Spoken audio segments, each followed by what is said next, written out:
Yo. Yo, it's Big Fan Breezy with the Brooklyn Nets vlog. Listen, the way I think that the NBA can shake it up, they can have East teams play West teams. If you're going to mix up the groups, mix up the whole thing. Now I'm saying get a big spoon. Get a big fucking spoon. And I said fork, not the other word. I'm not cursed. Get a big fucking spoon. Now I'm saying, and mix it all up. Don't play with it. That's a little dabble. You gotta put a little more in that. Mix it up a little more. You feel what I'm saying? Shout out to Leaf in the building. Hold up, I'm about to throw the link in the chat. Listen, when it come down to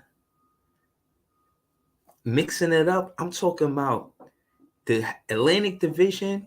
Take half of those teams, play the Pacific Division. Take the Central Division, mix it up with the you know what I'm saying? The one of the divisions on the West. Mix the divisions up, not just from East to West, not just East to East and West to West. That's what I'm really trying to say. That's what I'm really trying to say. Like, share, comment, subscribe. Y'all know how it go.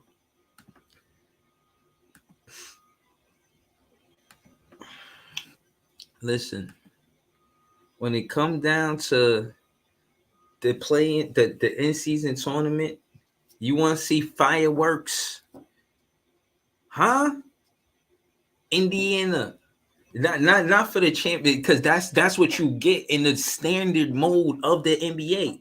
The standard mode is the East versus the East until who's the best of the East comes out and plays the West.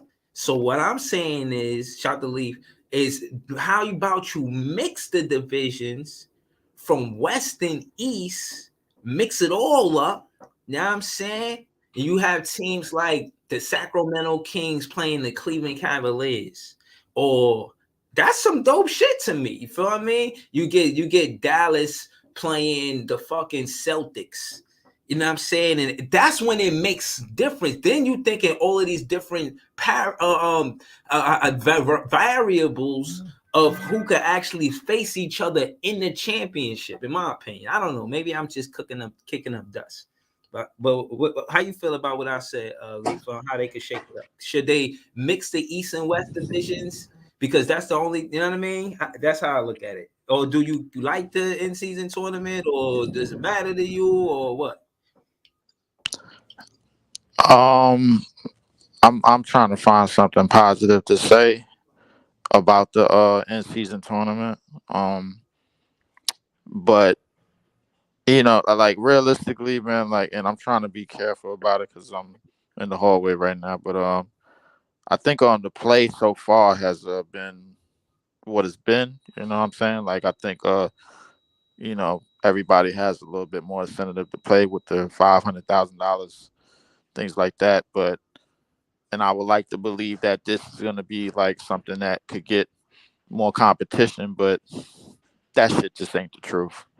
The truth is, this shit is made for LeBron James. It's made for LeBron James for the simple fact that if he wins and then he retires, this tournament is going to get scrapped. If he loses, then this tournament is going to get scrapped. I don't know. I So, don't know, man. I really feel like, that's, you only play in the standard way the NBA schedule. You only play the Western Conference teams twice. You get a home game, get a away game. That's pretty much the long and short of it. So right. if you in the in season tournament, you put it in the mix where maybe you got the best team in a specific division plays the best team in a West Coast division.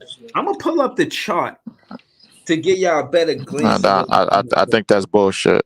It's bullshit. One, because it's first off, it's it's flight timing, bro. Like you basically putting teams like that in an NBA finals setting. You know what I'm saying? Where they have to fly, where a Boston team will have to fly all the way to Dallas to play them because they're in the same group, and a Dallas No, team will have to go that's all not the way that's to, not to true.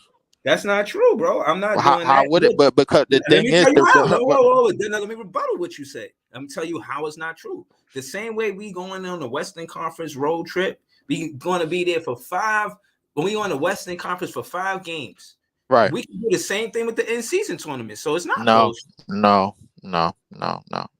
But then they're not going to do it because what they want to do since COVID, bro. If you notice, bro, they want to travel less miles. So I mean, don't get me wrong, bro. Like they're going to go out west.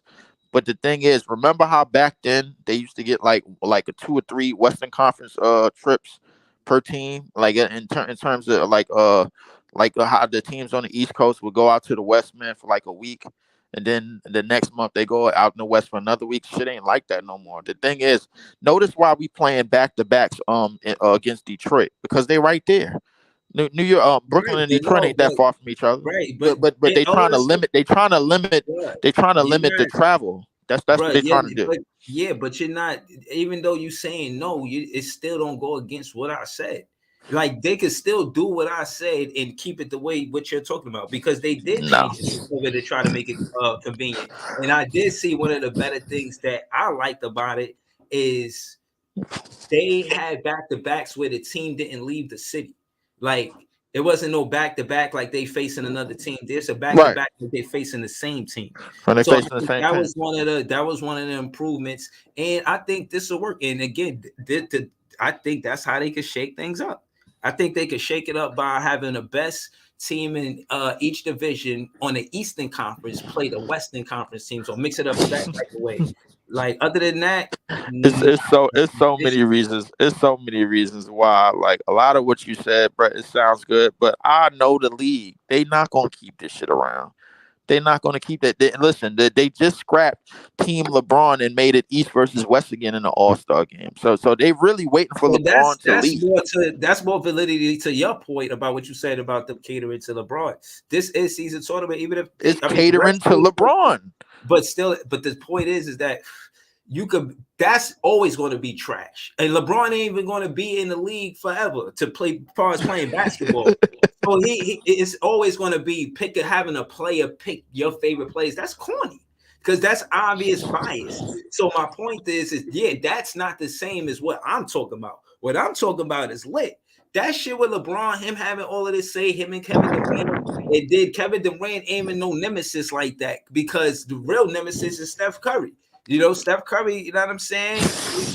Listen, and I'm The only saying real nemesis is Steph Curry being what happened in the previous decade. But the truth of the yeah, matter is so that's this. why that's why it's different. You can't really compare the All-Star weekend. Yeah, that shit catered to LeBron. But this is season tournament. Yeah, they catered Caters to to the LeBron. wrestler. But at the end of the day, no, you can make it better, and it don't have to revolve around LeBron. Is what I'm saying. That's the difference. It's revolving around LeBron, bro, for the simple fact that the Lakers is only good on Tuesdays and Fridays. Every other day of the week, they trash. Chapter Like Jordan how is that team. possible, bro? It's like I'm telling you, bro. Like I watch more than the Nets. Trust me, I do, bro. And I pay attention to the schemes and all of the shit that they do to try to add stuff to the league and try to get. They trying to get more casual fans in. They're not trying to get the prime basketball watchers like me, you, Chilltown, bro. They're not trying to get. We already in. And we already know what we know, bro. Like they go on the show talking about today's show was about the Minnesota Timberwolves and other teams that don't have no business being in the places that they're in. Then at the end of the day, the NBA is a business, and they are in the business of helping LeBron James because that Listen, is the I guy. don't listen, but I don't. To be honest, bro, like again, like I watch more than the Nets, but not much. But at the end of the day, I don't focus on LeBron James like that as a topic. I never did, even when he was doing all of the good stuff that he was doing, bro. I never was that impressed in a situation where I felt Me like, neither. again, you got to realize. Even though it is an accomplishment to make it to the Eastern Conference Finals that many times and make it to the finals that many times in his career, again, a lot of the legacy that I No, it's see. not. I mean, hold on. A lot of that's an opinion. A lot of the legacy that I seen was staying with one team. That's how you got your name. And you came up because you made that team better and they revolved it around you. For LeBron to do the things that he did, he's, in my opinion, like a player slash GM. But that's neither here nor there. You know what I'm saying? Oh, hold on. Let me get to He's these a player comments. slash GM. Hold on. The Sherm said he said Nets World. Nets That's for world sure. for sure. Dwayne Green said, not sure what y'all said so far, but I was talking with my brother the other day about this. Okay, okay. He follows it up and says, Dwayne Green follows it up and says, what y'all think about the IST having an effect on the actual playoffs, in season tournament having an actual effect on the actual playoffs? Like if you win, you're guaranteed a 6 seed slot. I got other for the teams that finish as high as 6. Trash. I'm immediately against this. These little Immediately. Garbage. this little game this because my thing is the Brooklyn Nets not in the end season tournament, but we still winning though. You feel what I mean? We won like 5 out of 6 games. Let me We ask you a still question, Breeze. winning. And we was 3-1 in that in season tournament and didn't Listen, make it because of the listen. penalty Let me ask you. punishment. I put it to you. I put it to you like this, Totally. man. And before you go, T, hold on. I What's put it good? to you like this. Listen, but look, the way that they had this shit set up. Notice, go look at the teams that was in the Lakers group, and tell me if any of them teams, bro, was anywhere near competitive in the Tuesday or Friday games that they played in the end season tournament. All you just got to do is go look back. They set it up that way, bro, so they could help LeBron. How the Suns got in and they been asked. The Suns been in because the Suns been in because of their group. If you go look at their group, they got in. The Suns is one of them teams that got in. That too. They got in no bench, The but Lakers and the yeah, but Suns are both mid, bro. I don't understand. Like, you know what I'm saying? exactly. The Lakers and the Suns are both mid, but And somehow, then some and way, then, and then look, they made the they, Celtics play the hottest. They made the Celtics play the hottest youngest team. You know what I'm saying? the way. First off, y'all ain't had no business losing that shit, bro. Y'all lost that shit because of bad execution, bro. The No, Pacers no, don't no, no, play no, any. no, no. The Pacers don't play no I know. defense. I'm saying, look. We played the Pacers, who one of the hottest young teams other than the Magic, right? The Lakers fucking played the Suns, and who they Lakers played in the first round of that The shit? Lakers played the Suns. They played the Rockets. Was it the Rockets? The Rockets. What do you mean? I'm talking about who they played in the first round for the The cup shit. the first round of the cup was just ended. They just played the Suns. They just Oh, played the Suns. I didn't know. I thought it was second round because it said Yeah, no, it quarterfinals. wasn't. No, second round is right. Is coming up tonight, bro. So it's gonna be Lakers versus Pelicans. Oh, They, okay, my fault. yeah, My yeah. fault. Here's the thing. The way they set it up, bro. Like, first off, bro, Chicago helped y'all out, bro. If Chicago was actually competitive in that game, we would be in the in-season tournament, not y'all. I thought Because it the would be thing is, Orlando. If we didn't no, get no, $23. it wouldn't have been Orlando because Orlando didn't have a point differential. We did. We were the ones that was trying to make the point differential, bro. And then because we played Toronto in that last game, OG Anunoby, if he don't hit that three, bro, then we would have got that slot over Orlando. And then if Chicago would have actually competed in y'all game, bro, then we would actually be in. So it was kind of Hey, set up. hey, hey. Joe Mazzulla doesn't know what the fuck he's doing, bro. Literally. Like, you can't fuck You this just up. now figure that out. Leave. I guarantee you, if Jack Vaughn had the Celtics probably would have been undefeated. Hey, listen, I'm not going that far. And then, I'm not. no, no, I'm no, no, not no, going no, that. no, I'm no, not. no. I'm not But going Jack that far. Vaughn know what he's doing, though. Look, No, Jock Vaughn. Joe No. Mazzulla got Here's the zero thing. IQ.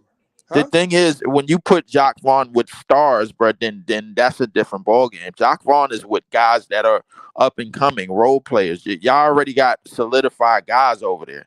Y'all got Yes. Drew. Y'all got Drew Holiday. Y'all got Al JT and Horford. JB. KD. The problem with y'all, bro, is coming down when y'all in a dog fight with some of these teams. Y'all go back to y'all natural habits, settling for jump shots, settling for threes instead of Right, executing and getting the easy right, stuff right, down the plate. right, But right. that's and one of the reasons why is because when it's time for y'all to do certain things in the playoffs, JT and JB turn into two Scottie Pippins. Leave. They turn into that consistently. Leave. Still got a point, but that's not also true though. Look though, JB only fucked up that one playoff. Other than that, JB been consistent.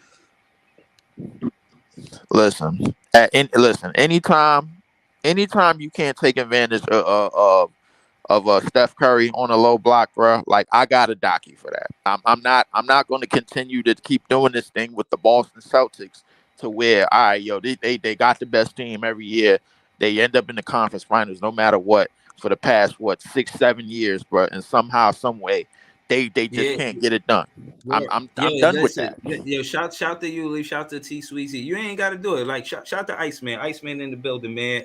Talk to me, man. What you listen? I was saying the in season tournament, they Yes, could sir. shake it up. And hold on, they could shake it up because in regular standard in the standard NBA, you play the West Conference teams twice, so you could shake it up by Yeah. having the best teams in each division play the best teams in each division, but on the West Coast. So the Atlantic Division play the Pacific Division. The best team in the Atlantic Division play the best team. You understand what I'm saying? And they just the best team Yeah. out of Eastern Conference divisions play the best teams out of the Western Conference divisions, and then you see who falls where in the group because it's a group, so you don't know how it's going to play out. You feel what I'm saying? You, But you you know make the that's a good matchups idea. on the East or West. You feel what I mean? Yeah, that's a good idea. I mean, one way you could do that is like, all right, Atlantic winner versus Central winner, and whoever wins, I guess, the first seed. But the thing is, anything that connects that into to a playoff seed is a little detrimental because if you do win that and you get the automatic seed this early, it allows that team to coast. Like, all right, whatever, we already got our seed, so we're not even gonna. We don't even got to win games. Like the team could be under 500, but just because they won that, an automatic seed you get, it messes things up because a lot of teams with better records is going to be like, yo, it's not fair, da, da, da, da. But I like your idea. The thing is it's just so new. I guess this is the year to see where they could take this to. But it's bringing in ratings, and that's what they want. So I guess that works, bro. I guess that works. Yeah, I think that's the bottom line for them. I just want to see a good brand of basketball. Yeah. They it's not like we not playing. You know what I mean? Mm-hmm. We got the 2 games, Washington and Atlanta, but that's because we didn't. But we were 3-1. So I care more about us winning 3 out of 4 games than actually being in the tournament. You know what I'm saying? Yeah. Shout out to This Is JTV. I see you, Brody. What's goody? Yeah, man. So that's how I feel about it, and I think it'll be dope. I'm gonna pull it up so you can see what I mean. Like you'll see the Pelicans play the Cleveland Cavaliers. You feel what I'm Yeah. saying? Or motherfucking Oklahoma City Thunder playing the Boston Celtics. You know what I'm Yeah. saying? Seeing Portland play Toronto. You know what I mean? Like that should be Yeah, fun. make it, but incentivize it in a way where it'll make players, really, really going. I mean, they're going in right now, but something that'll change your franchise. When you look in the record books, like, oh, back in 2023, they won the in-season tournament, so this happened. Like, make it special and stuff. But you don't want to take away too much from the playoffs either. But it's a good way to start what they're doing this year. They definitely You know what I'm yeah, they definitely trying to shake things up. But to my knowledge, the NBA makes so much money. I'm like, damn, they still trying to find ways to make more money. But my Yeah. thing is it making it more exciting. And again, yeah, I mean the Brooklyn Nets ain't in it, and I'm still excited to see basketball. I could honestly say like I'm still hyped to see the game. You know what I'm saying? Yeah. I ain't really tripping off nothing. But I just think it'll bring parity because you only for a long time the standard is playing a Western Conference team for twice. So in Right. this situation, you'll have these teams play them 3 times or maybe even 4 based on how far they go in the in-season tournament, right? So I would want to see the Nets versus uh uh the Thunder, putting Nick Claxton versus Chet. Yeah. Now I'm saying, let me see that. See where we at. They 13-7. We 11-9. We want that matchup. You know what I'm Yeah. saying? But more so because but record wise, we wouldn't match up with them. So let's just match up record for record. So nobody in this division has an 11-9 record. 13, not 16, not 14. So we won't do Jazz or the Blazers. But then you go to, and this is the Northwest Division. Then it's the Pacific Division. The Kings 11-8. We would probably play them, or the Suns 12. The Brooklyn Nets versus the Kings and Suns. That makes sense. We about to play them too. So that would be interesting if we did that in the in-season tournament. I would want to see that. Or even the Clippers. I would want to see that too. Yeah, that whole division right there is strong. Yeah. Right. Or even the Warriors. You know what I'm saying? The only team ranking-wise we probably wouldn't see is the Lakers. And that's fine. That's still 4 out of 5 teams we would be able to play in the in-season tournament. You feel what I'm saying? And on the Mavs, we probably won't play the Mavs or the Pelicans, but maybe. But they were better off letting us play the Mavs or the Pelicans than the Rockets, Grizzlies, or Spurs. You know what I mean? So, you know, so yeah, man, that's how I will match it up. You know what I mean? But there's other interesting ways you can match this up too. I'm just picking, you know, that because it's the Nets. Yeah, the good thing about it that it don't last long. It's just a couple games. You know, it's not like it takes 2 weeks to finish and stuff like Yeah, that. yeah, man. Listen, I think what we got one more game before the before we go to the road trip. I think we win that and get on the 3-game win streak. Shout out to Andre. I see you, Andre 76. I seen a quote earlier, and they were saying that Mikal Bridges leads the league in clutch points. He is leading the league in clutch points. How you feel about that, Iceman? I feel it's very interesting. We're watching him become into a man. Even though he's 27, man, a lot of people progress differently. But I forgot who said it last night. He's becoming comfortable in being that dude, bro. Like, I think he's gonna take it there this year, man. And shout out to Kevin Ollie, man. He's the dude putting these batteries in their backs, man, including DSJ. He even said it too, like, yo, this dude right here, he lit a fire up on the. So you know, Mikal is getting there, bro. Yeah. So, but break that down for me, because I'd like to get your perspective on that and just the importance of a Kevin Ollie and what he did to, you know, kind of find a spark in the team. How do you feel that helps the Brooklyn Nets? Like, just from your perspective. It's a good polarity, you know, because like Dinwiddie said, like, yo, sometimes you phase out Pops or whatever, and the uncle comes through and he, you know, you need best of both worlds, man. Like, you know, it looks like, you know, Jacque Vaughn is a good players coach, but sometimes being too nice is not going to help the kids, man. They got to get the harsh truths. And when they got the harsh truths, they came back on court and were like, yo, we can't let him down because, you know, we're going to disappoint him, you know, after all that hard talk he gave us. So that's a good thing, man, having him there, man. And, you know, we didn't have that last year, you know, so you need that hard lesson. Yeah, I think that's a lot of maturity for the head coach to have the relationship and bond, to be able to trust his assistant coaches to step aside. And, you know, I kept saying that Jacque Vaughn is the biggest voice on the team, but and I also said it's a coach team, but it's very refreshing to know that everybody, all those assistant coaches are respected.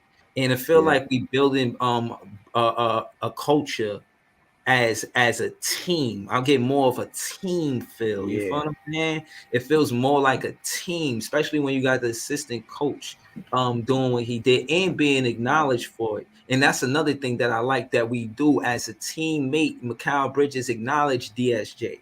As the teammate, you'll see CJ acknowledge, you know, the teammates acknowledge what their teammates are doing. I see that in the Brooklyn Nets. And I think that's part of our recipe for success. I'm gonna keep it real. It's only been a month, man, and these dudes have been going through a lot of changes, man, and the way they've been keeping afloat, man, it's crazy. It's crazy. By the time February is here, we're gonna be a whole different team with all these battle scars, man. That's a good thing. Yeah, and I think more than anything, we did get tested early, Iceman. You're right. You know, a lot of stuff happened in these 20 games, and we see that we really had to play without Ben Simmons in the rotation for the most part. He played 6 out of 20 games.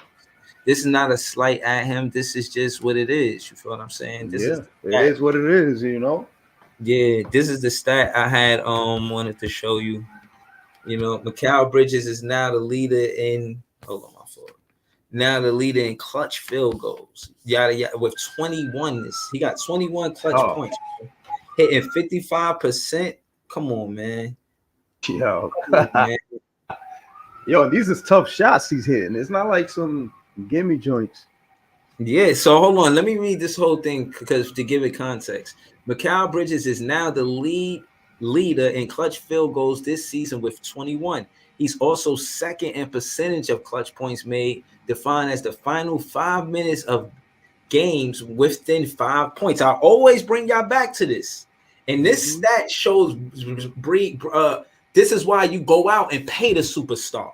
Yeah. You go out and pay the superstar to score these points in the last 5 minutes, and we got Mikal Bridges doing it. And he shows that he want to be he's Brooklyn Bridges.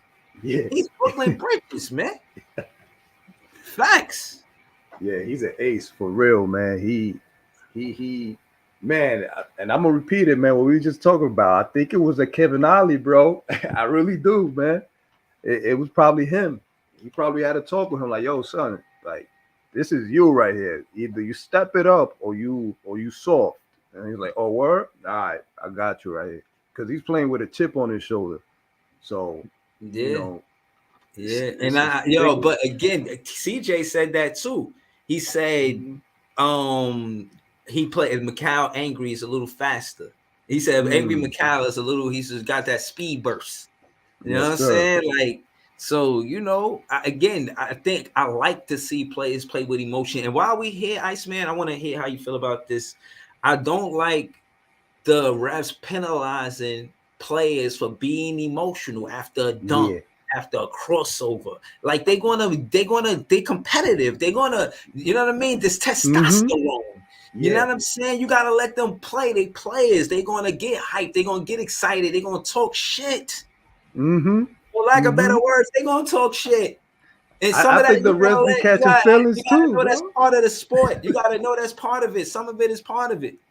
You know what I'm saying? So, how you feel about the emotion of the game? Do you think that the players should be penalized for it? Like I feel like they get text too easy. How you feel about that? Yeah, man. I think, man, I don't like that, man. I don't like them getting text, man. I'm a big fan of the way KG used to play, bro, and Kenyon Martin. It's something you can't contain as a human, bro. You can't help it. But I think it'd be the refs catching feelings themselves, like, oh, who the hell this dude think he is? You understand? And then they check him. Man, they just got to throw away that policy, bro. They really do, man. It'll make the game better because it provides more competitive spirit, man. When you see an opponent doing that, it makes you go harder, play harder, and do it back in return. You know, it's gonna bring in more viewers if you bring in more emotion. Right. You understand? Like right. Baseball was the same thing, bro. And now they starting to promote it. Like, yo, let the kids play. That's the new slogan. So they should do it in the NBA again, bro. Yeah. No, I totally agree. I feel like, again, letting them just naturally go out there and hoop and play. And I don't want to see the ref steal a show. I seen the ref get balked. I seen the refs get yelled at by Trae Young. At the end of the game, we played tight defense. You see Mikal reach for the ball. He missed it, but he did do enough to mess up the rhythm of Trae Young's last shot in that game. And what happened, in my opinion, was Trae Young was fishing for the foul. He didn't get the call. And then he got boisterous with the ref. It was not necessary for him to do that. It wasn't. But he did and that's the difference. Mikal Bridges did a play at the end where he ain't need no ref. He wasn't looking for his spot so he can take the shot he wanted to take. He wasn't looking for no fucking foul. Shout to Mikal Brooklyn Bridges. That's all I'm saying, man. You gotta be tough, man. I mean, it's ironic because Trae Young was getting all the calls, bro. And that's the only call that he didn't get. It's like you get a million yeses, but you can't be mad when you get that one no. You understand? You got to take it like you took all these yeses, man. You know, but Mikal Bridges in the he's cold, bro. Mikal Bridges had 14. I mean, Mikal Bridges had 10 points in 6 minutes in the fourth quarter. True shooting, 83%. Man. What? Man. Bro, listen, man. Listen, man. Yo, man, you see, what's that celebration? I want to celebrate. Yo, talk to me, Mikal Bridges, man. Yo, what is that celebration, yo? The fans is trying to celebrate with you right now, bro. Come on, Mikal. Come on, Mikal. Come on, Mikal. We trying to celebrate with you, bro. Where you at, man? What's the celebration? You said it's an inside. Just tell the Nets fans, you know. Ask about me. I'm a Nets fan. You could tell me. You know what I'm saying? Where you at, Mikal Bridges? I gotta put the at. My bad. At where you at? I'm about to tweet him for real, man. Tell us to celebrate. I think that was that sparkling joint that he was doing a little sparkle thing, like sprinkle something on it. Yeah, and I thought that was seasoned. Like, you know, before you stir and cook, right? Mm-hmm. He did before that. He did with the ingredients. You understand me? He did with the ingredients, putting the sazon. He putting that sazon in there. You know what I'm saying? For the foundation, for real, man. The paprika. He putting that paprika. I saw him do it with CJ too. CJ, you seen CJ doing it too? He was doing I don't know if he was doing the money shit, but which is upside down of what Mikal's is doing. But you know, it was something similar to that. Yeah, nah, man. As Nets fans, man, they gotta let us know the celebrations, man. That's all I'm trying to say.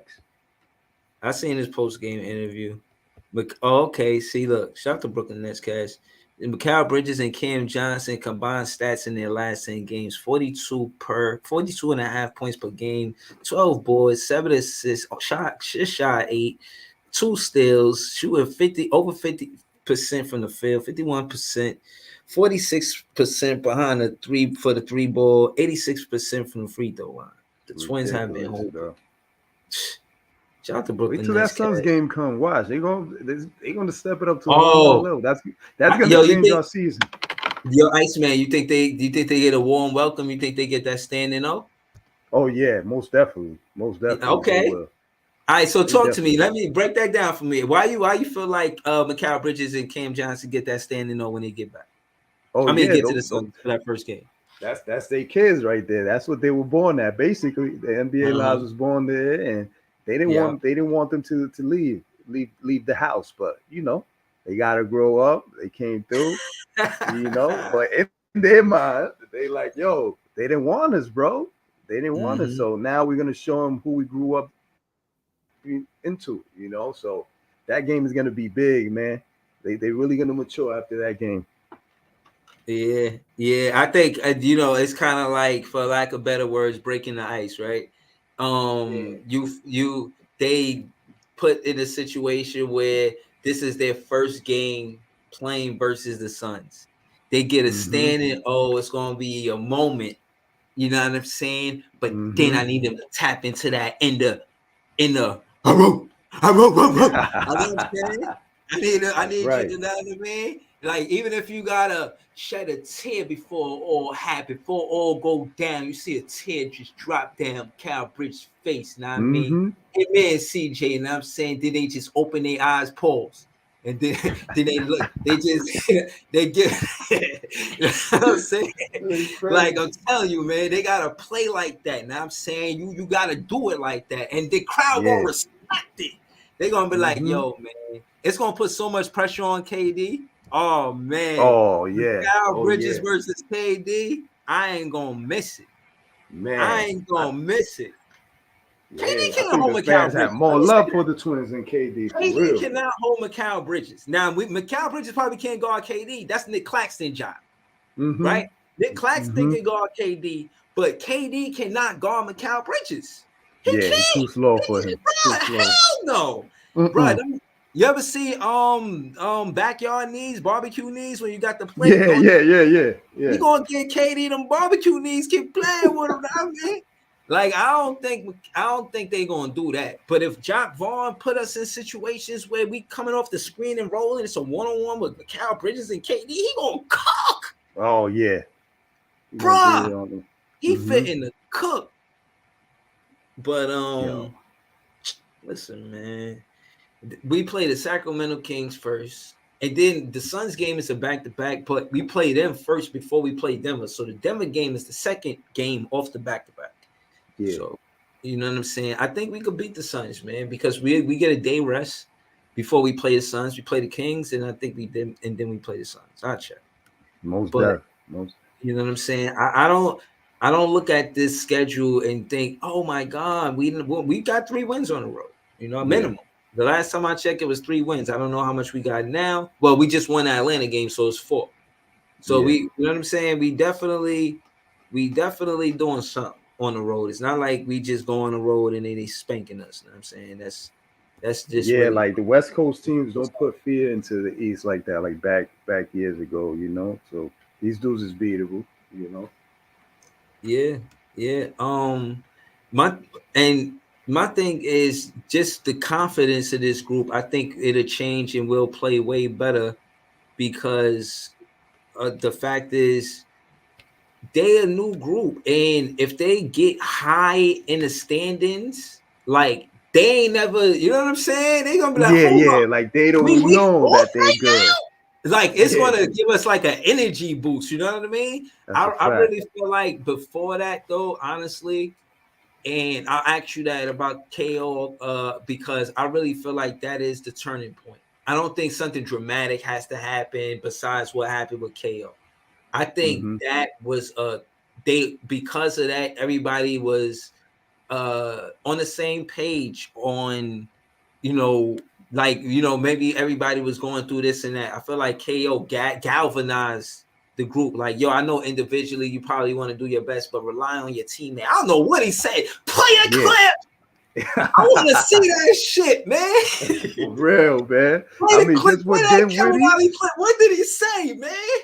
I mean, just with Dinwiddie saying like, yo, we have somebody that got championship experience. He had to be barking on that. It was probably something like that. Like, yo, to be a champion, you can't be playing this soft. I don't like that. Blah, blah, blah. Some type of shit like that. Y'all need to playing soft out there, letting them score all the time. Y'all they want to score, even at home, on the road. Guys like that. You just let them get to the basket like that? You want to let them do like that? You want to let them treat you like that? Nah. Not Charlotte? Nah. You know what I'm saying? Like, word. I just need imagine, that, you know man. what I mean? For real. They started tapping their foot like, nah, he right. You know how you tap your foot and shit? Yeah. Tapping his foot like, nah. We can't allow this shit. Mikal Bridges showed up big, man. Shout out to Kevin Ali. I'm trolling him a little bit, but shout out to those guys. I really think this is the turning point. That's right. I can't hold you.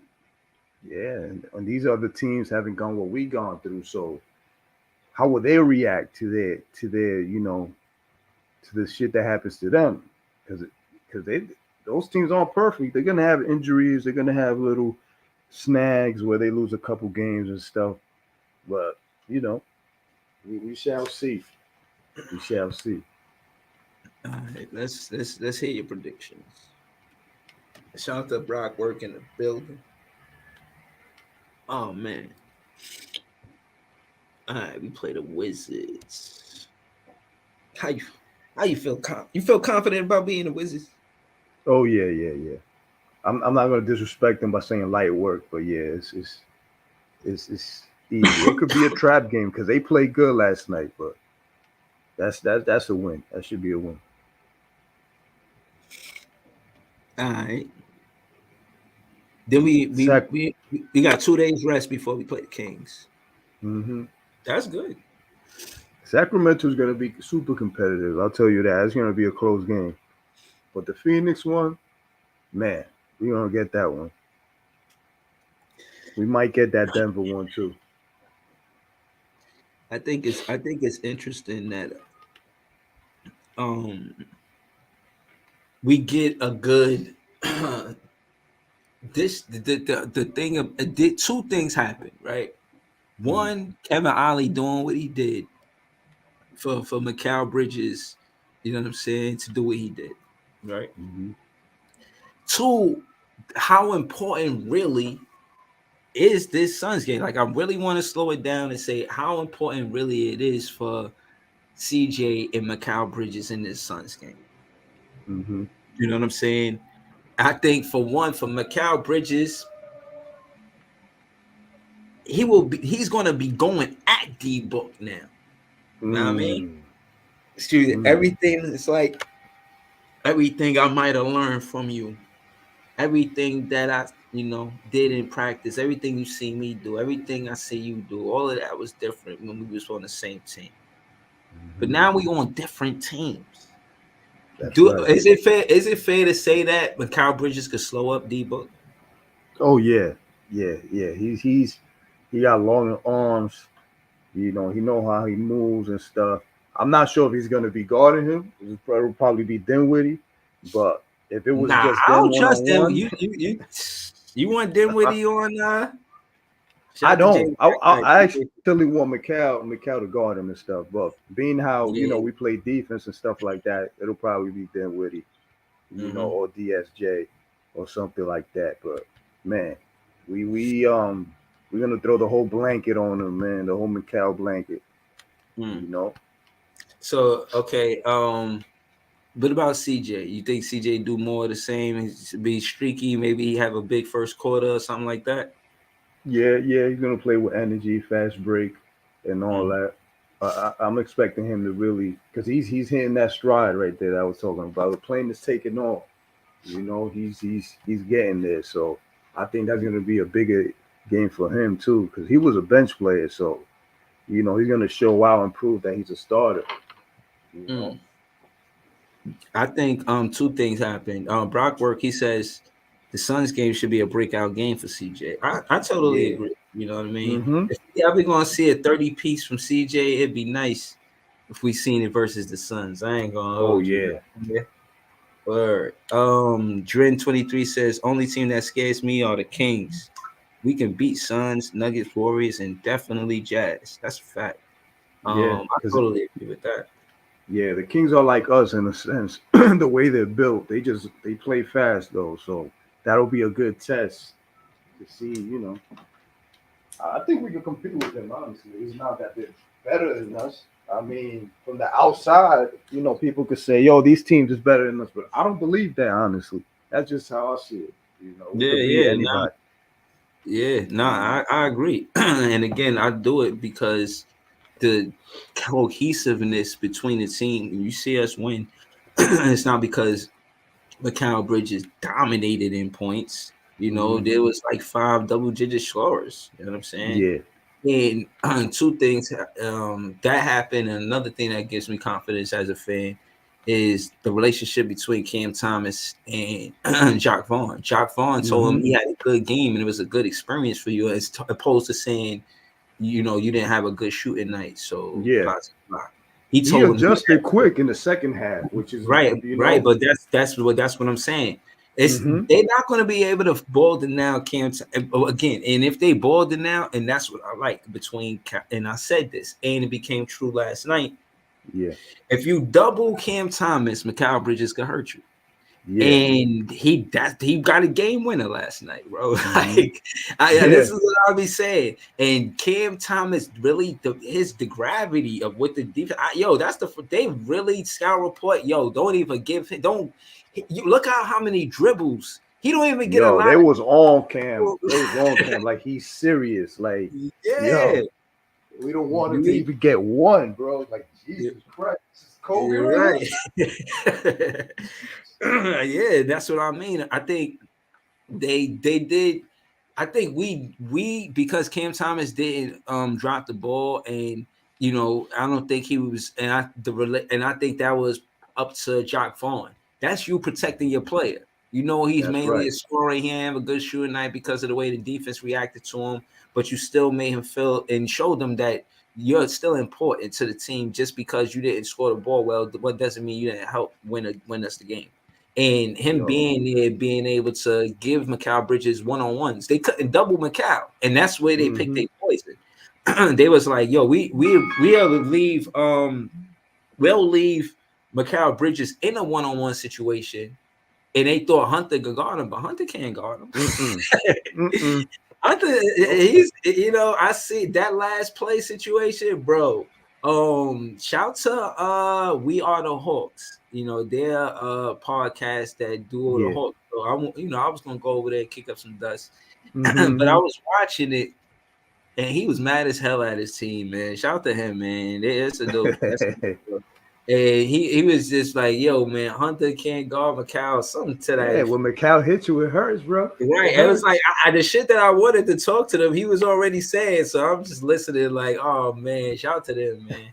But it's always good to see the the integrity of a vlogger and keep it real about what they seen in the game. That's right. As much as we, even me, I consider myself a big fan. I have to have some kind of honor to the integrity of the game, and or not some kind, but honor to the integrity of what I do. So I gotta call it how I see it.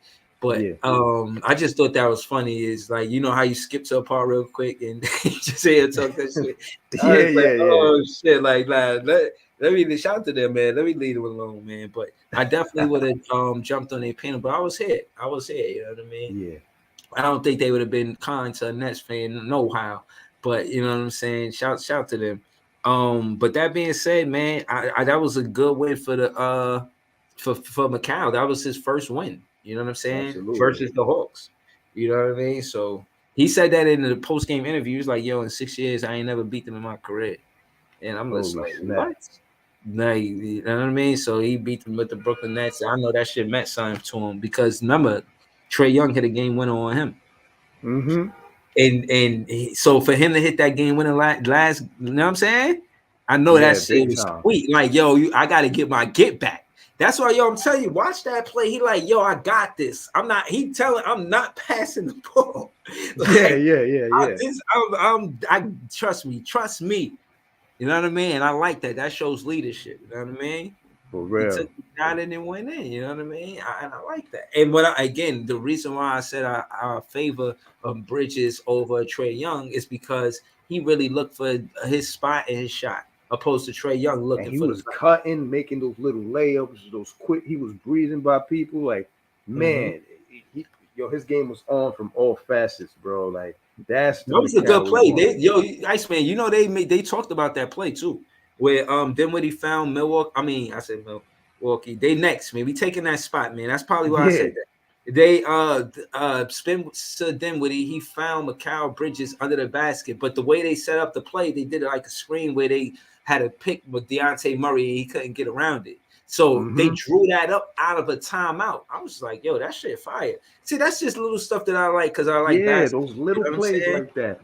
Yeah, that shit was nice, man. I was like, oh my goodness. And then Mikal Bridges, he was like, yo, they thought that I was gonna go to the midi or the 3-point line. I just cut to the basket. Easy work. He didn't say that. He didn't say it like that, but I'm putting a little sauce on it or whatever.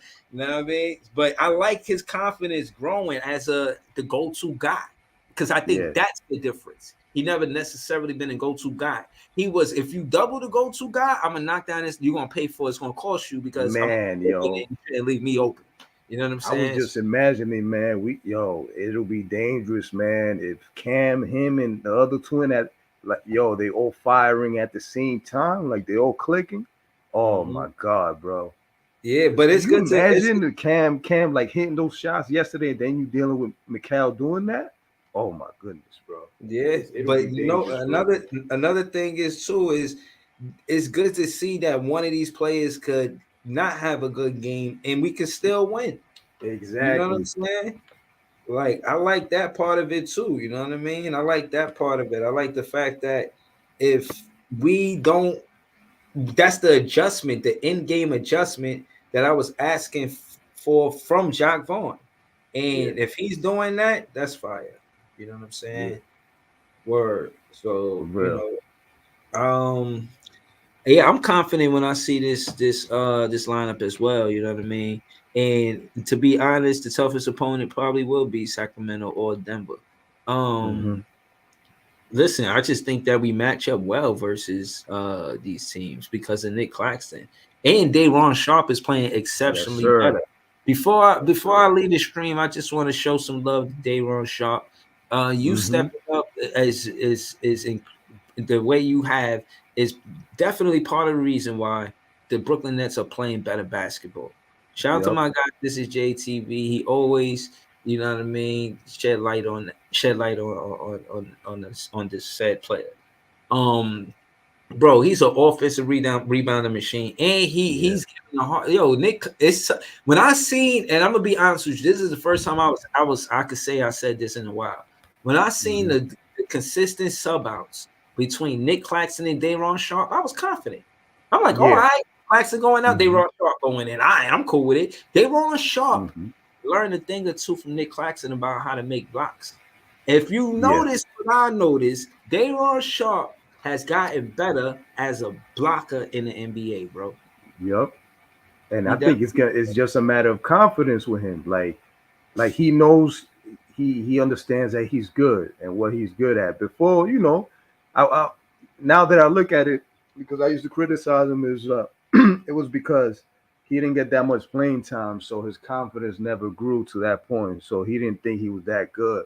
But now, you know, now he's doing the right things, man, and he's helping us big time, man. And I think he's gonna keep getting better, bro. He's growing at a nice pace right now. You know, he's bodying dudes in the paint and snatching that shit from them. That's what we want to see, man.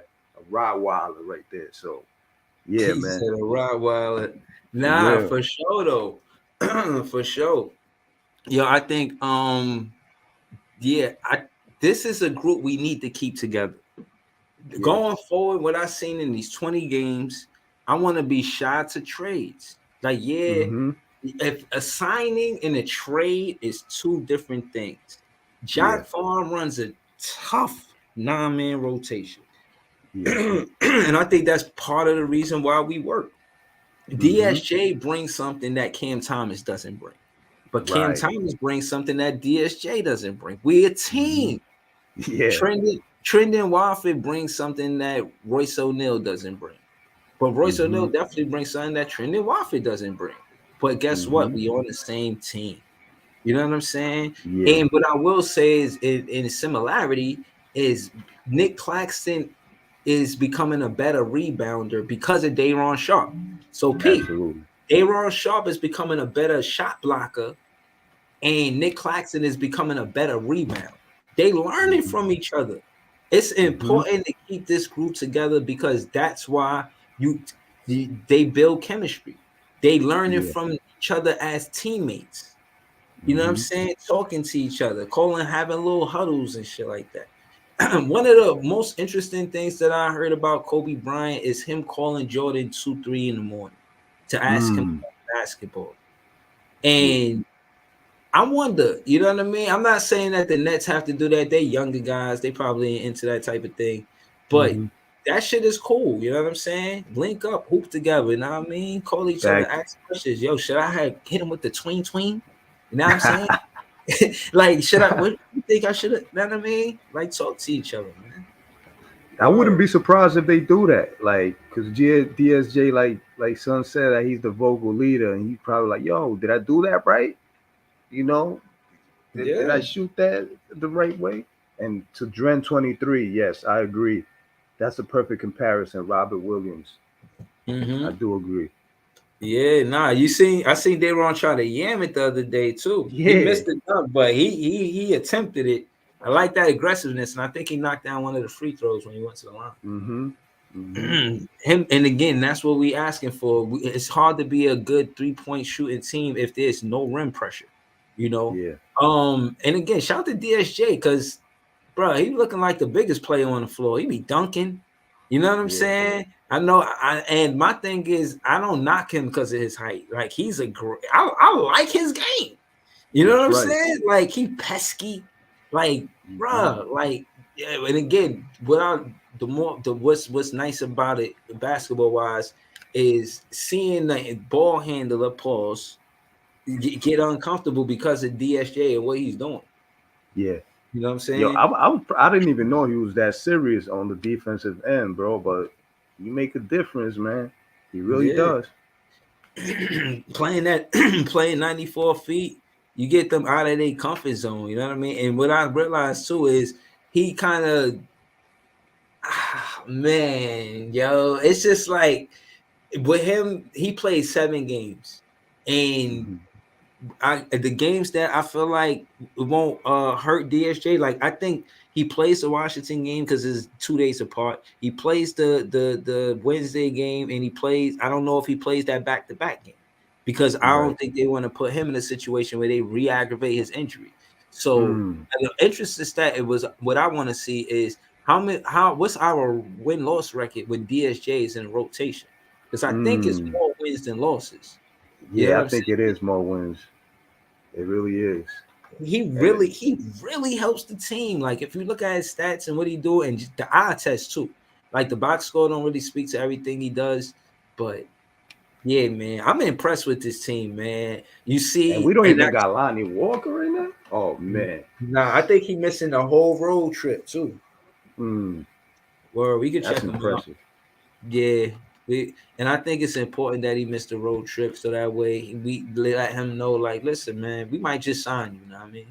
We fitting to sign you. You ain't got to worry about missing these games. You know what I'm saying? He's 24, bro.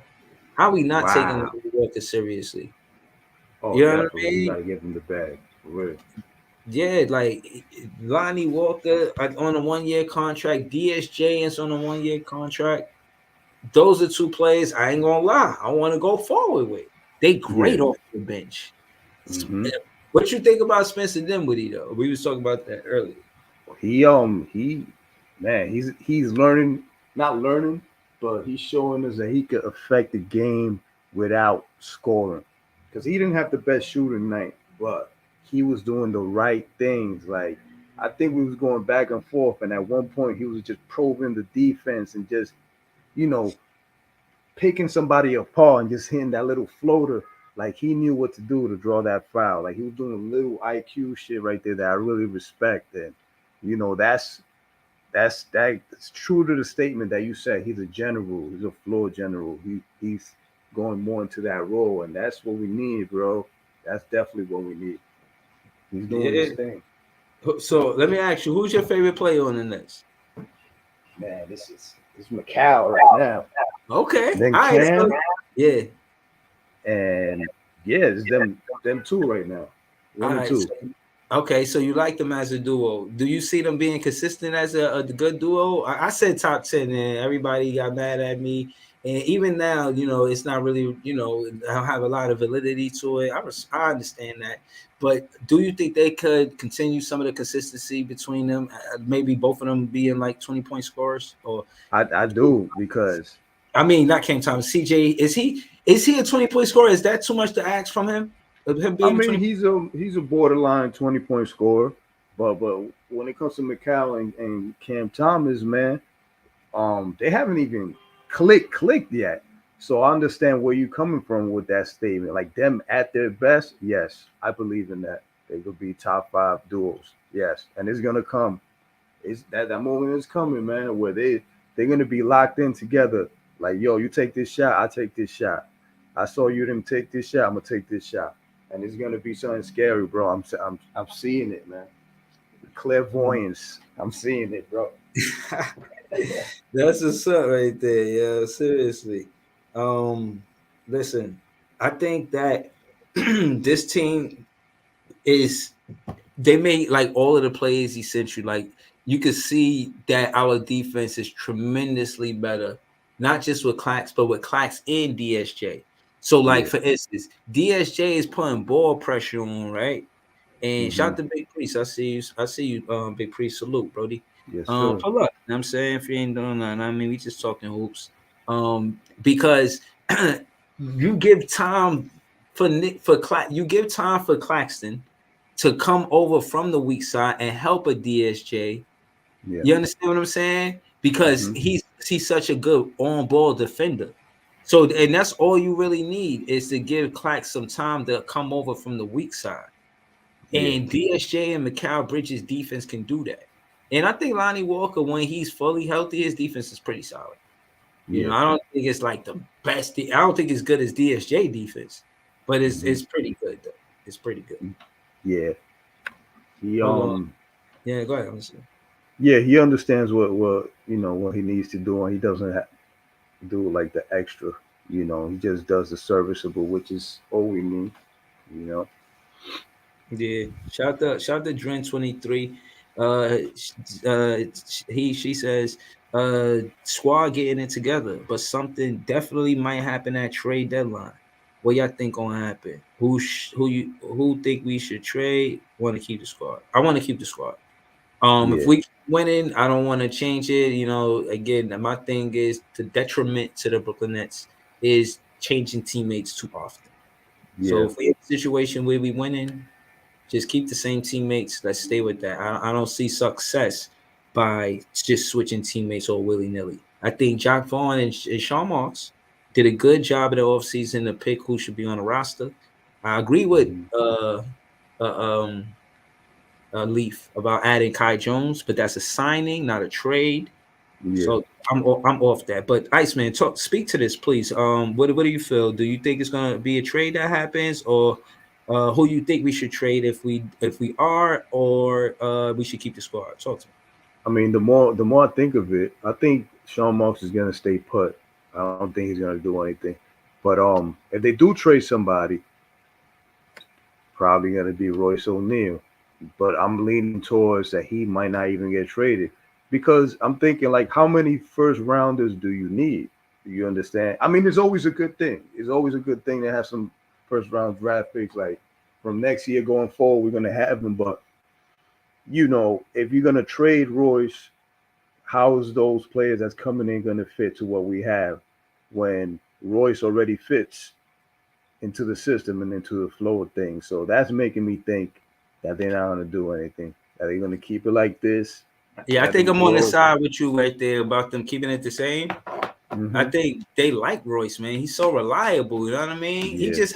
He just had 2 games where he was knocking down like 6 3-pointers. You know what I'm saying? Like, yep.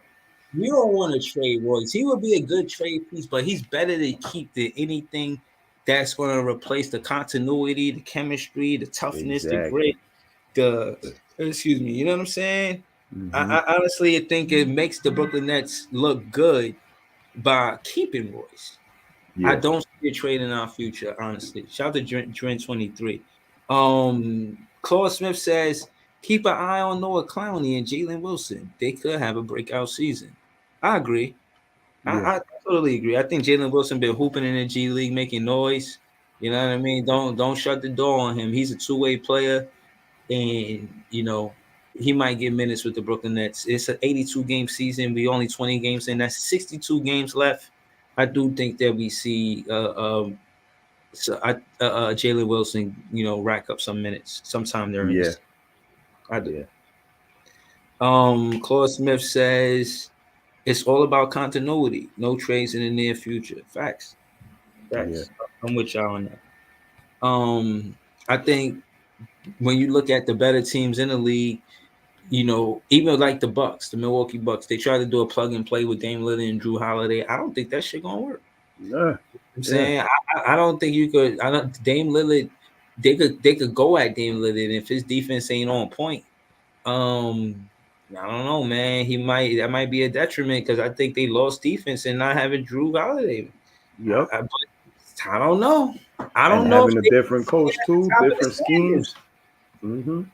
You think they stay at the top of the standings? I don't know, man. Nah, they're gonna drop, bro. I really do think they're gonna drop, because I see them as a 4th, 5th team. I ain't gonna lie. Yeah. They're like big body dudes. They don't move too fast, so you know their defense is gonna be lacking at the point guard, bro. They're gonna blow past them every time, man. The Knicks was playing no defense on their 3-point line. I'm like, damn, they're a professional team. We gotta play better defense. You know what I'm saying? Like, but I'll get to that on KBN Run the City, the podcast, 11 o'clock a.m. Saturday. Milwaukee, I don't see them staying there. I don't see Milwaukee staying there. I see them dropping. I see Orlando staying close to that in that play-in. I don't think they're a 9-10 team. I think they're more of a 7-8 team. We might toggle between 7, Yo, 8, I and 9. think Indiana is gonna take where the Magic is. I think that's what Indiana is gonna end up being. They're gonna be what Cleveland was last year. I think they're gonna do that. Wow. So what about Cleveland? Cleveland, they won their last 2. They 7-3 in their last 10. We are 6-4 and look like we'll be 7-3 if we beat the Washington Wizards, will gives Yeah. us a 3-game win streak. I say that to say we will be 12-9, puts us right up there in that mix. The Pacers got to get that 12th win. You know, they Yeah. can easily drop in the standings if they don't win that next game. Yep. A good question will be who they play next game. You know what I'm saying?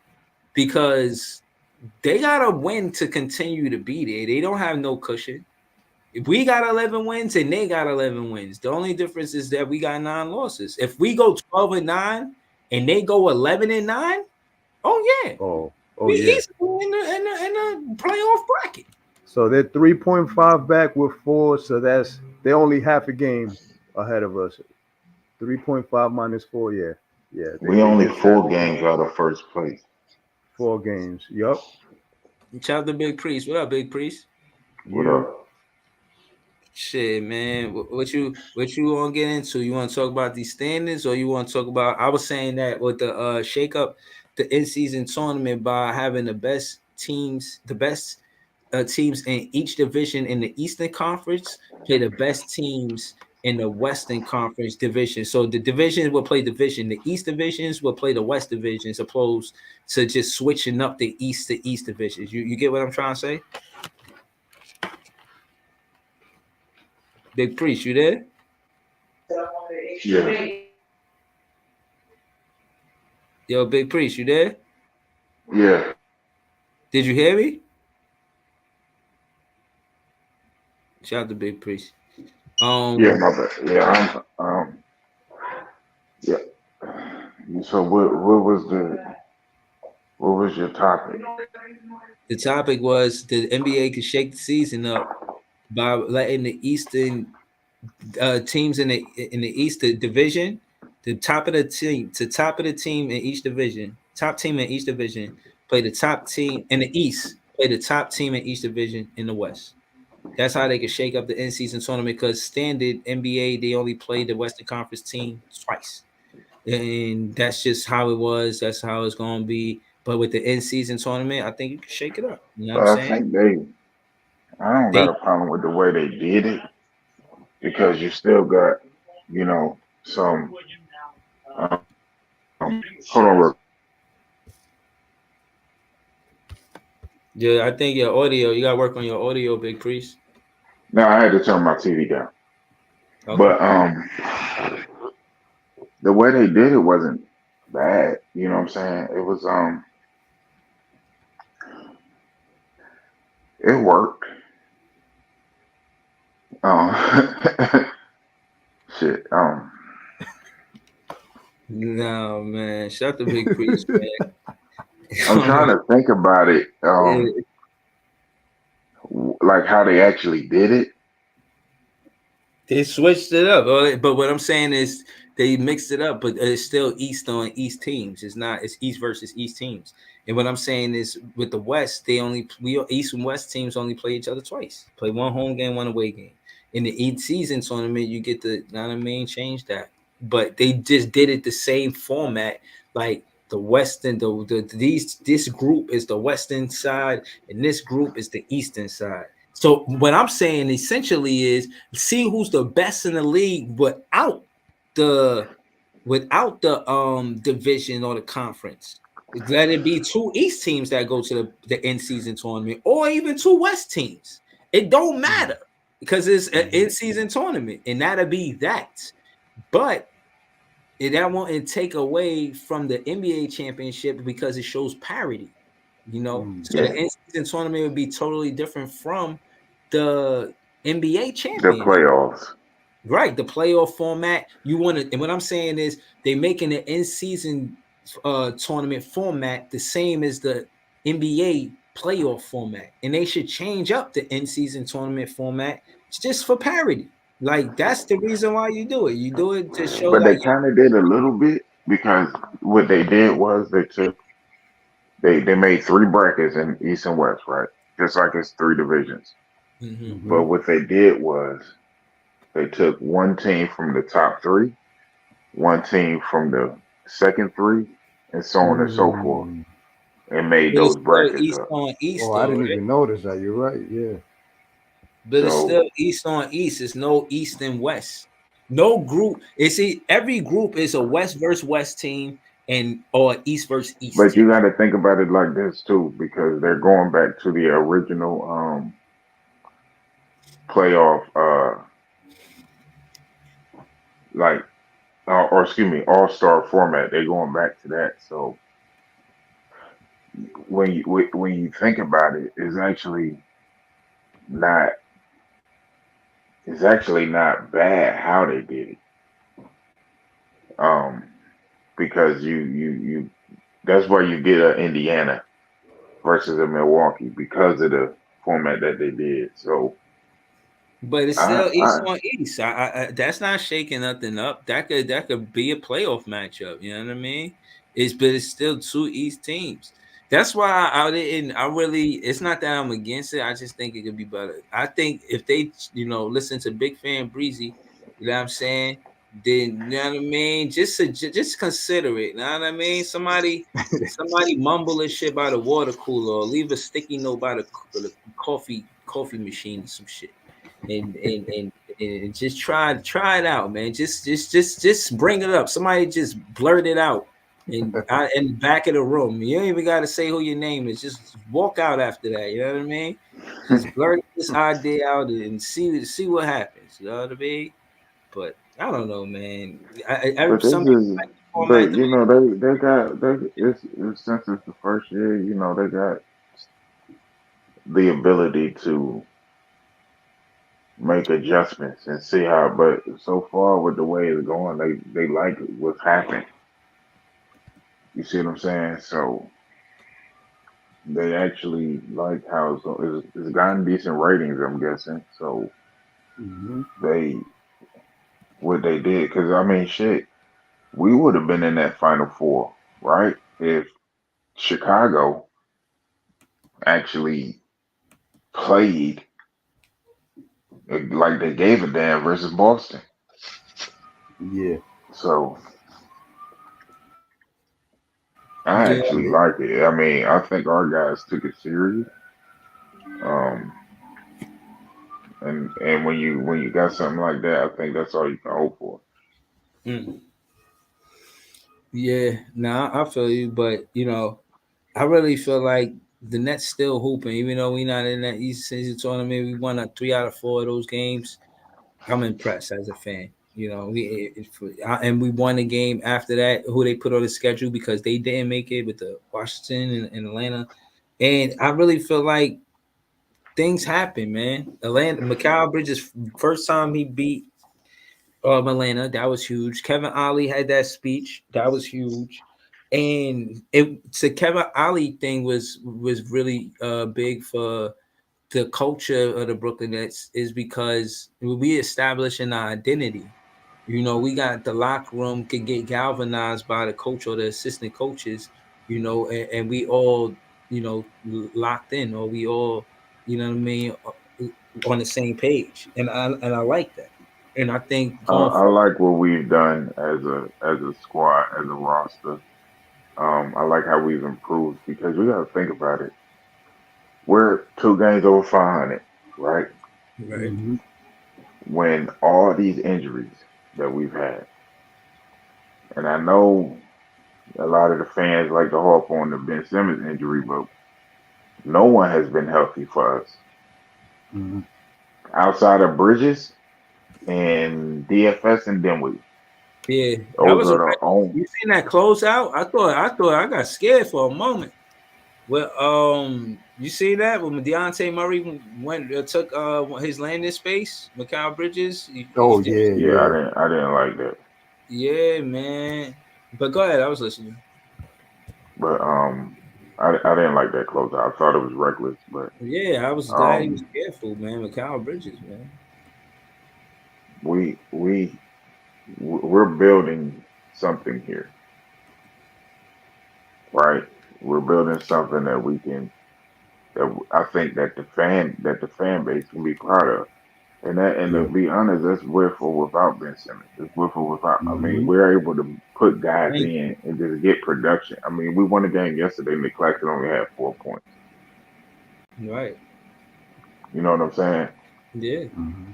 No, It, absolutely. it's I like the culture. I like what we're getting from Mikhail. That's why I said I know it didn't look like it at first. You know, Cam was cooking everything up, Mm. but Mm-hmm. Mikhail is taking that leadership role on this team. Yeah. Um, I see that. and not on both ends. Like if you recall the Orlando game when this guy was guarding Paolo, giving up 3 inches and about 50 pounds. I Mm. think he had 2 blocks on Paolo. Mm-hmm. Yeah. That was that group defense. I seen that. That was nice. That was nice. They was smothering Paolo every time he tried to Mm-hmm. put the ball on the floor. They was swiping at it. Know what I mean? Like it was lit. I think if we could see more of that, Big Priest, we definitely gonna be better. Since DSJ and Nick Claxton got back, our defense has gotten better tremendously. Seeing Yeah. them not in a Yeah, rotation, little by little. giving up 140, 120, 100 and we can't win like that. That's not sustainable for us to keep scoring. We're not the number one offense in the league. We're the number 8th. You know what I'm saying? So we got to play into But that. it's still, I mean, you got. I look at the last stretch. Like we had 2 games in the entire season where the opponent shot over 50%. So that's telling me that we're contesting shots. We're not just giving stuff up. And if they make some wild shit, then so be it. You know what I'm saying? So So let me ask you. I asked Iceman. He already. Who's your favorite player on the? He said Mikal Bridges. Who's your favorite player on the Nets right now? Big Priest. Oh, all right. Wait for Big Priest to come back. hold on. All right. Yeah. My favorite player right now. Cam Thomas is my favorite Brooklyn Nets player. Let me just get that out the way. But as a recent, um, I ain't gonna lie, man. I really do feel like DSJ and from week to week, and I'm gonna be honest with you guys. I gotta tell you the truth. That's how I choose my thumbnail. If the player have a good game, I'm gonna put a picture of Royce. So Royce the right choice. Rolls Royce. His mama named him Royce O'Neal. You understand me? I'm gonna put a picture of Dayron Sharp if he have a good game. So on night to night, man, it varies for me. But Cam Thomas will always be my favorite player, man. I ain't gonna hold you. But it was again, I like the fact that he learning these lessons early and that he see that that's what they would do to him in the playoffs. Like they really showing they whole bag right now. You know what I mean? The NBA is not trying to let Cam Thomas just score a bunch of points on them. But it goes Yep. to show that Cam Thomas could score 6 points and we could still win a game because of Mikal Bridges can be the go-to guy. And Cam Thomas, we got 2 go-to guys. Can't say that we ain't got 2 go-to guys after last night.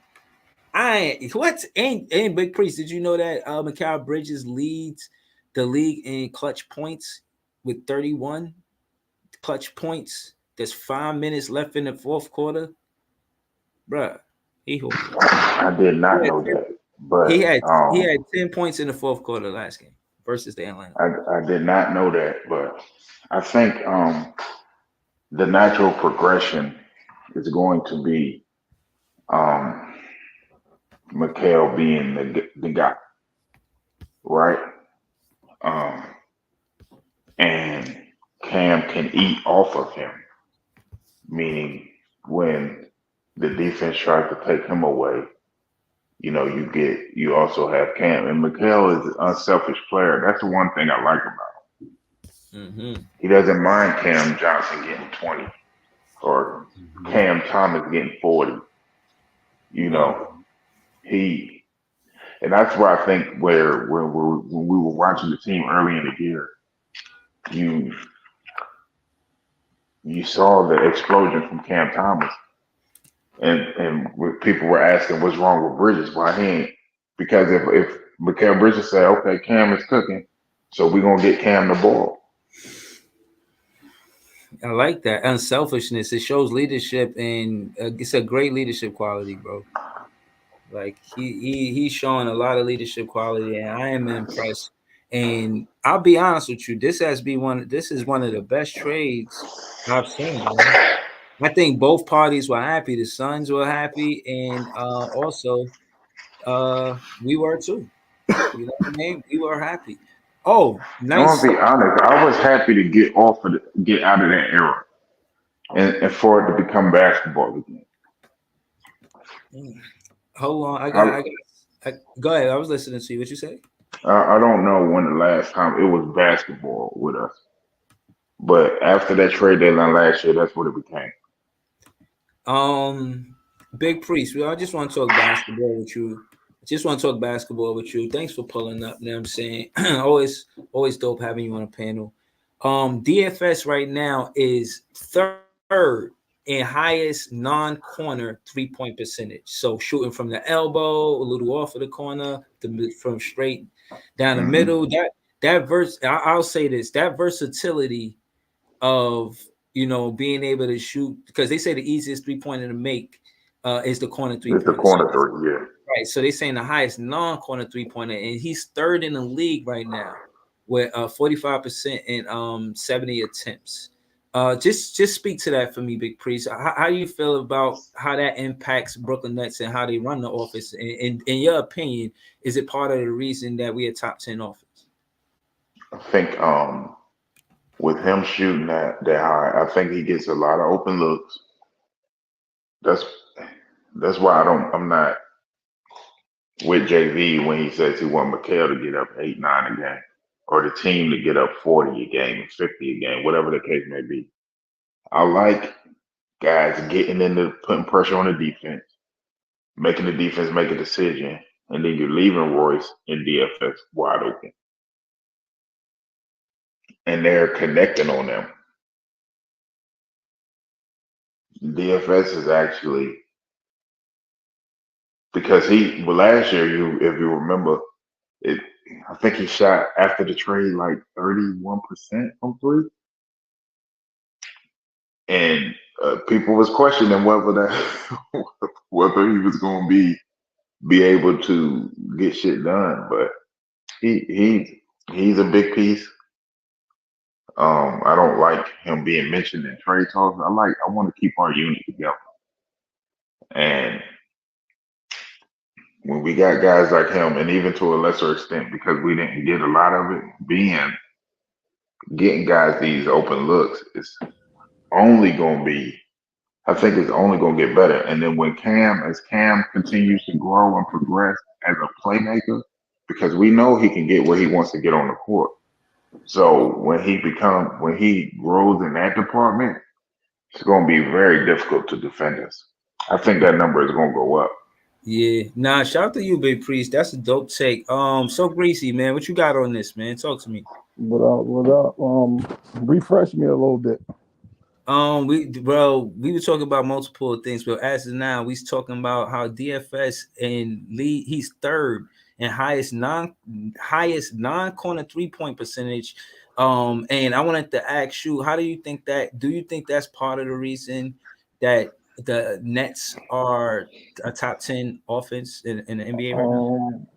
I think that's a big part, only because you get those mismatches with the him playing center position. You feel me? Not too much when he in his natural position. I think the reason why all those mismatches happen is because he can shoot the ball like that. So, yeah, that's about it, bro. Everything bro just said, and you feel me? What I just said, basically. DSF, he a big part of the team, bro. Word. I think he's definitely part of the reason. And he's consistent too. He don't miss a lot of games. And we also got 7 people on the team, 7 players averaging double figures. I believe we're the only team in the league that has it. That's Jock Bond right there. Bro. So when Everybody, people looking for well, How Bridges you to feel have it, about? Hold on, everybody was let's have that bashing. conversation between y'all two. I'm just listening, and then after that I gotta get ready to move around. But shout to y'all. How y'all feel about Jack Vaughn in these last few games? How y'all You like know this? how I feel, bro. I told you he needed time to grow. So right now, I think no lie, I think he's done a hell of a job to coach a team that consistently is dealing with injuries, but he still got you at least above a 500 ball club. So no matter what nobody say about him, he's getting everybody involved, and he also is getting the best out of certain players. So I give Jock Vaughn so far right now for the season a B plus, bro. All right, Big Priest, speak to that, Brody. How you feel about I Jack think Vaughn? Jack Vaughn is. I agree with Grizzy. I think he is putting players in position for where they can succeed. Mhm. Um, my biggest thing with JV early in the year was the defensive consistency, but when you don't have Ben and Nick on the court, it's you become small and it makes it harder Facts. I agree with you to on that shit defend. because there's no reason why when your center goes down that you just automatically go small when you got two other centers on the court that can do something. That's been my only criticism of him. Yeah, that's my only thing right there. Like when it's no reason to go small when, just because um Clax is down. Like Sharp still gonna get you boards, but that comes in hand where we just talking about DSF. Without Yeah, him going down, he don't get those shots and those opportunities. So it but goes both ways. I think that you gotta kind of implement DFS right now. I think DFS is just as good as a player as CJ. I think DFS defense is a Nah, little just as better, good. He's better than CJ to me because he's gonna right? do the The dirty defense work. in the rebounding. The But only thing that CJ would have over him, right, is shooting. And yeah, I'm not even talking about just this year when I say that because I know DFS probably is shooting a higher percentage than him this year. But you know, I'm about to But be out. You feel me? Salute to y'all. Salute to Breezy. You feel me? yeah, You feel yeah. me? Appreciate One of it. the, So greasy. Shout to you, bro. in my Um, opinion, one of the best shows on YouTube, man. Real talk. So keep doing your thing. I'm about to smoke me a blunt. Yo, you don't never gotta leave the stream because you're doing that, man. Trust me, man. It's welcome, man. It's all welcome. Nah, my girl about Um, to come in. I know she gonna say 1,000 words to me, so oh I'm gonna yeah, holler yeah, at yeah. y'all. Oh yeah, that's a good reason. But that reason, that you can stay for that. Right. All I'm gonna right, holler all at right, y'all, man. Have a good day, man. all right. True that, true that. You too, so uh, busy. Barry, man, we about to call it a day for right now. Shout out to Big Priest. Shout out to the whole chat. all right. You know what I'm saying? Shout out to you, Barry. I'm about to call it. I'm about to end the stream though. But that being said, man, I'll definitely be back for the pre-cap. I just wanted to talk, about shaking up the in-season tournament. We did that. We got some Nets talking. And again, let me just sub Barry out for this part because I don't want to hear him say nothing slick. Nets fans is the best fans. And yeah, man, I appreciate y'all, man. Have a good day. Peace, y'all.